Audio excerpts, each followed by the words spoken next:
सम्राट अपने परिकर के साथ, मंत्रियों के साथ वन भ्रमण पर गए और अचानक कहीं से शेर के गुर्राने की आवाज आई, शेर के दहाड़ने की आवाज आई। शेर गुर्राता है कि दहाड़ता है?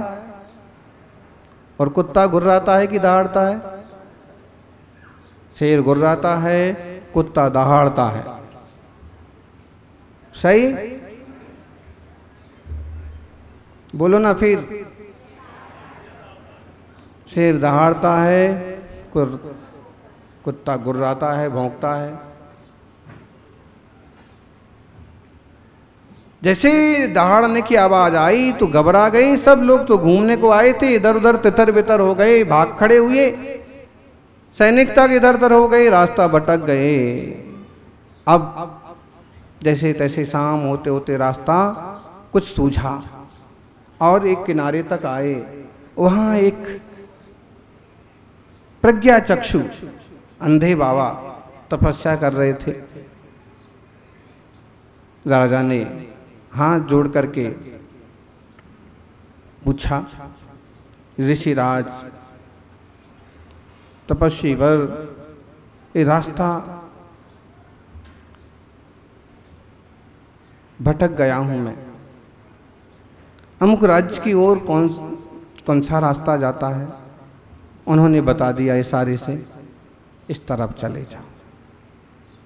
थोड़ी देर बाद मंत्री भी आया, थोड़ा सा अदब रखा और उसने कहा, हे अंधे तपस्वी, राज्य की तरफ कौन सा रास्ता जाता है? फिर बता दिया कि भाई देखो महाराज अभी यहीं से गए हैं, आप इसी तरफ चले जाओ। उसे शंका हुआ कि अंधा भी है और बता भी रहा है। फिर पुरोहित भी आए। पुरोहित ने कहा, अंधे साधु किधर गए हैं? महाराज किधर जाता है रास्ता? उसको भी बताया कि भाई महाराज मंत्री इस तरफ गए हैं, आप भी जाइए, रास्ता यही है। कैसे मालूम पड़ा इन्हें कि ये मंत्री हैं कि ये राजा हैं? और फिर एक सिपाही भी आया। उसने पूछा, अरे अंधे किधर जाता है रास्ता? मेरे को राज्य का रास्ता बता दो। उसको भी बता दिया और कहा, भाई सिपाही इसी तरफ गए हैं महाराज। अरे जब इनको दिखता नहीं है तो मैं सिपाही हूं, वो महाराज हैं। सब राज्य में पहुंचे और जब बैठे किसने रास्ता बताया, सारी बात खुली, आपस में चर्चा हुई। तो कैसे पहचाना कि मैं महाराज हूं और तुम मंत्री हो और तुम पुरोहित हो और तुम सिपाही हो? कैसे पहचाना? जरूर या तो उनको दिखता है या कोई विशिष्ट ज्ञान है। वापस जाके पहुंचा, पूछे अपन। जब पहुंचे पूछा, आपने कैसे पहचाना? हे ऋषिराज, आपने कैसे पहचाना कि मैं सम्राट हूं और ये मंत्री हैं और ये अमुक है? उन्होंने कहा, आपके व्यवहार से, आपकी वाणी से पहचाना। जो जितना मीठा, जितना अच्छा, जितना ऊंचा होता है, उतना मीठा, उतना अच्छा, उतना ऊंचा बोलता है। और जो जितना तुच्छ होता है वो उतनी टुच्ची बातें करता है। टुच्चे लोग टुच्ची बातें। टुच्चा समझ में आया आपको? ऊंचे लोग ऊंचा व्यवहार, अच्छा बोलें, अच्छा व्यवहार करें। क्या चाहता? बोली से पहचाना। ज्ञानियों, ऐसी महिमाशाली जिनेश्वर, जिनके चरण भी पूजे जाते हैं, जीवन में कोई शौक श्रृंगार नहीं करते हैं। तपस्या के क्षेत्र में उतरने के बाद तो कोई भी शौक श्रृंगार नहीं करते हैं, लेकिन फिर भी उनकी जो महिमा होती है, जो भक्ति होती है, वो अद्भुत होती है, विभूति होती है। वैसे रिद्धि, वैसी सिद्धि वैसी सहजता हमारे जीवन में भी हो। उनकी तरह हमारा जीवन भी चारित्र रत्नत्र ऐसे मंगलमय हो और सदैव प्रभु की कृपा हम पर बरसती रहे, इसी मंगल भावना के साथ जय बोलिए 24 तीर्थंकर भगवान की। ओम नमो जिनाणम, ओम नमो जिनाणम, ओम नमो जिनाणम।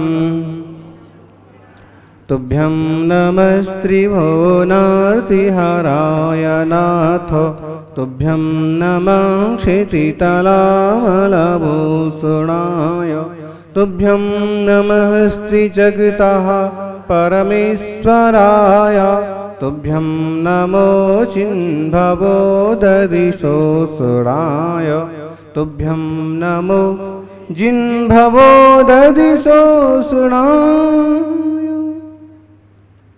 आदिम तीर्थेश्वर आदि विधाता आदिनाथ भगवान की, वर्तमान जिन सत्संग वर्धमान महावीर भगवान की, आचार्य श्री आदि सागर जी महाराज की, आचार्य श्री महावीर कीर्ति जी महाराज की, तपस्वी सम्राट गुरुदेव आचार्य श्री सन्मति सागर जी।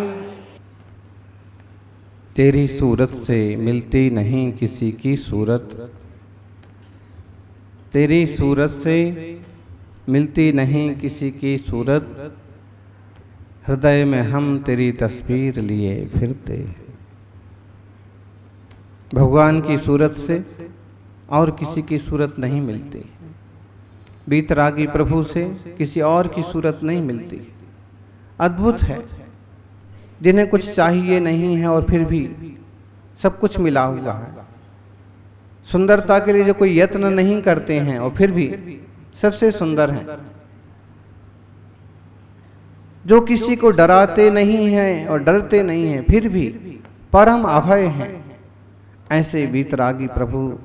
सच में जो एक कविता की लाइन है, भजन की लाइन है, वीतरागी देव तुम्हारे जैसा जग में देव कहाँ, वीतरागी देव तुम्हारे जैसा जग में देव कहाँ। मार्ग बताया है जो तुमने, कह न सके कोई और यहाँ। पूरा गीत है, मंगलमय भक्ति है कि आपके जैसा दुनिया में कोई नहीं है। यूं तो सारे लोग अपने अपने देवताओं को सबसे बड़ा बताने की कोशिश करते हैं। दुनिया में जितने सारे धर्म और संप्रदाय हैं, सब ने अपनी अपनी मान्यताओं को बड़ा बताने की कोशिशें की हैं और इसी बड़ा बताने के चक्कर में आपस में दंगे फसाद और द्वंद्व होते हैं। लेकिन सच में बड़ा कौन है? जो सबसे ऊपर खड़ा है, लोक के अग्रभाग में विराजित है, वही सबसे बड़ा है।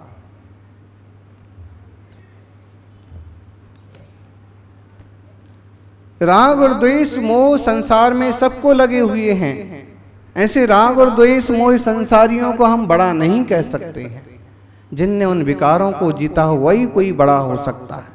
और ऐसे सबसे बड़े सबसे महान प्रभु आदिश्वर हैं। आचार्य मानतुंग स्वामी उनकी स्तुति करते हुए कहते हैं, 37 नंबर का श्लोक वक्तामर में गाते हैं, हित्थं यथा तौ विभूतिरभुच्चिदेन्द्र धर्मोपदेशन् विधौ न तथा परस्य यादृक्प्रभा दिनकृता प्रहतान्धकारा तादृक्कुतो ग्रहगणस्य विकासनोऽपि।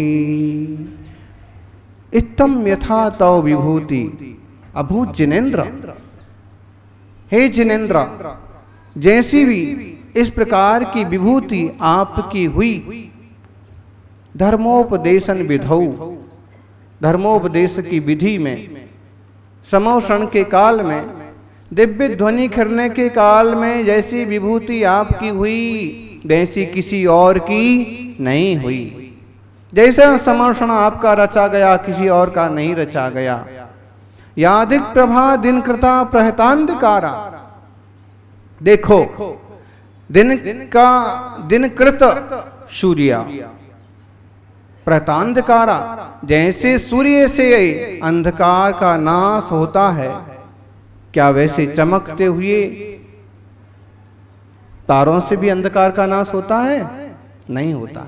जैसी शोभा, जैसी प्रभा अंधकार का नाश करने वाले सूर्य की होती है, वैसी प्रभा क्या चमकने वाले तारों की भी होती है?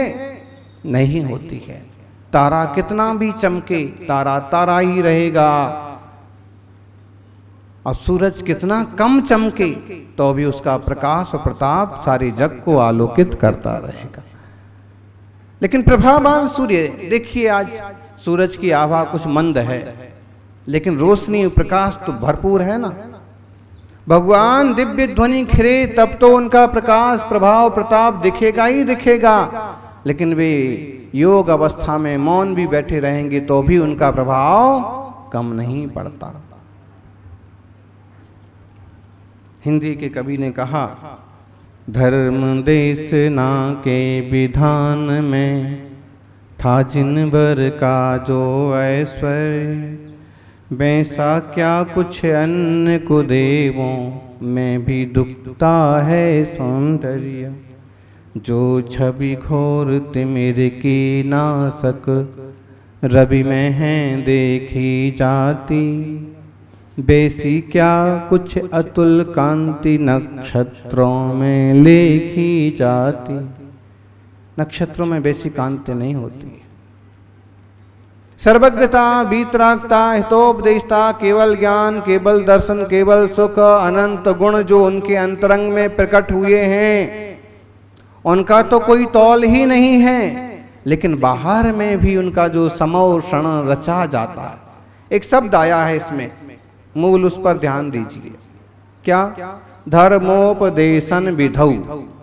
धर्मोपदेशन विधौ मतलब समोषण की बेला।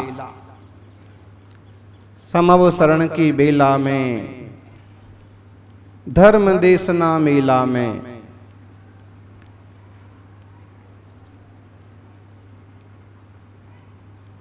समवसरण की बेला और धर्म देशना का मेला जब लगता है, कितना बड़ा होता है समवसरण। आदिनाथ भगवान का समवसरण कितना बड़ा था? कितना बड़ा था? बोलो, किसी को मालूम है पंडित जी? 12 योजन प्रमाण। 12 योजन मतलब अगर इसको किलोमीटर में बांटें तो लगभग 144 किलोमीटर लंबा चौड़ा गोल मटोल। कितना बड़ा समवसरण की धर्म सभा बनाई होगी। आजकल भी समझ लो कहीं मोदी की बड़ी सभा होने वाली है तो किलोमीटर 2 किलोमीटर तक तो एरिया घेरा ही जाता है ना।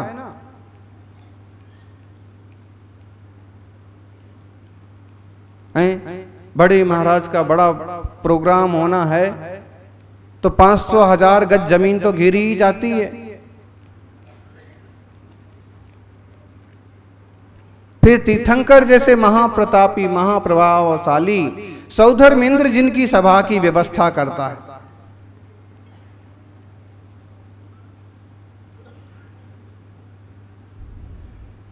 कुबेर जिनके समोषण को रचता है। प्रवचन करने वाले खुद तीर्थंकर हैं। विस्तार करने वाले, व्याख्यान करने वाले गणधर देव हैं और विस्तार करने वाले अर्धमागध देव हैं, मागध देव हैं। फिर उनकी सभा का तो क्या कहना। बड़ी सभा लगती है। समोषण की सभा शोभा कभी देखना। समोषण की शोभा भारी न्यारी लागे रे, अत्यंत न्यारी होती है। हैं? कभी अपन यहीं किसी सभा की रचना करते हैं तो कितना बढ़िया मंच बनाते हैं। अभी देखिए इतना बड़ा मंच बना है, बड़ा संघ है, बड़ा मंच बना है। इधर से उधर तक महाराज माताजी, माताजी महाराज, श्रावकों के बैठने के लिए बड़ी सारी व्यवस्था। यहीं की सभा भी कभी बड़ी अति सुंदर बनाई जाती है। तीर्थंकरों की सभा की क्या महिमा गाना। समोशरण देखना कभी आप? यूं तो कई जगह बने हैं समोशरण, लेकिन जैसा समोशरण चंद्रप्रभु भगवान का उदयपुर में रचा गया है, काफी बड़ा है, काफी व्यवस्थित है, और हम उस कल्पना के आधार से समझ सकते हैं कि असली समोशरण की क्या शोभा और सुंदरता होती होगी। आप कहोगे 144 किलोमीटर में क्या क्या बनाया गया होगा? बहुत कुछ बनाया जाता है। जहां दिव्य ध्वनि खिरती है वह एरिया तो काफी छोटा होता है। अगर उसकी तुलना में कहें तो 10-12 किलोमीटर का होगा श्रीमंडप भूमि, लेकिन बाहर नाट्यशालाएं हैं, वापिकाएं हैं, वृक्ष हैं, लता भूमि हैं, और 7 भूमियों के बाद अष्टम श्रीमंडप भूमि कहिए, वहां समोशरण के बैठने वाले 12 सभाएं, और उसके आगे भी 3 कटनी, और 3 कटनियों के ऊपर भगवान जिनेंद्र का मंगलमय सिंहासन, कमल की रचना बहुत सुंदर होता है। 8 प्रातिहार्य होते हैं भगवान के, और उसकी महिमा यहां पर गाई गई। कौन से 8 प्रातिहार्य? दिव्य पिटप बहुपन की वर्षा, दुंदुभिरासन, क्षत्र चवर भा मंडल भारी, हेतु प्रातिहार्य।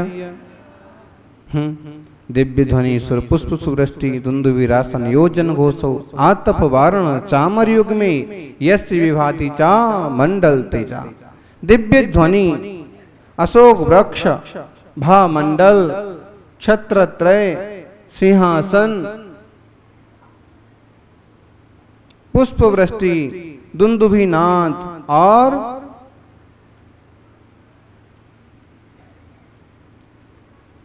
आसन, 1 योजन तक अथवा जहां तक समोशरण है वहां तक वाणी का जाना।